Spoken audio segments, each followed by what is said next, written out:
3 pipes can fill a tank in 10, 12 and 15 minutes respectively. তাহলে তিনটে pipe একটা ট্যাঙ্কে ভর্তি করতে পারে 10, 12 এবং 15 মিনিট।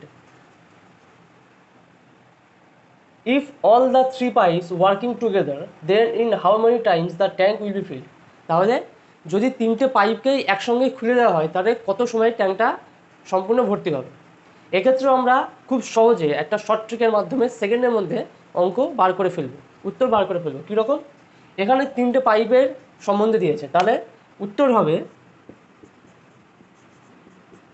ওপরে প্রথমে আমরা তিনটে পাইপকে গুণ করবো, তাহলে গুণ করলে হবে 10 × 12 × 15।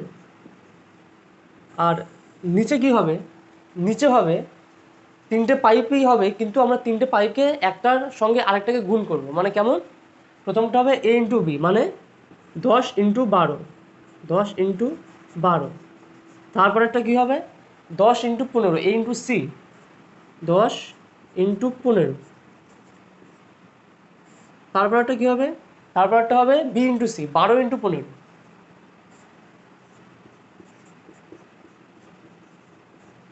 এই তিনটে হলো।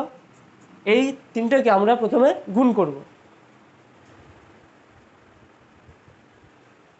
তাহলে গুণ করলে ওপরে আসবে 1800 আর নিচে আসবে 450। আমরা যদি 450কে 1800কে 450 দিয়ে ভাগ করি তাহলে উত্তরে আসবে হচ্ছে 4 মিনিট। উত্তর হচ্ছে এ, অ্যান্সার।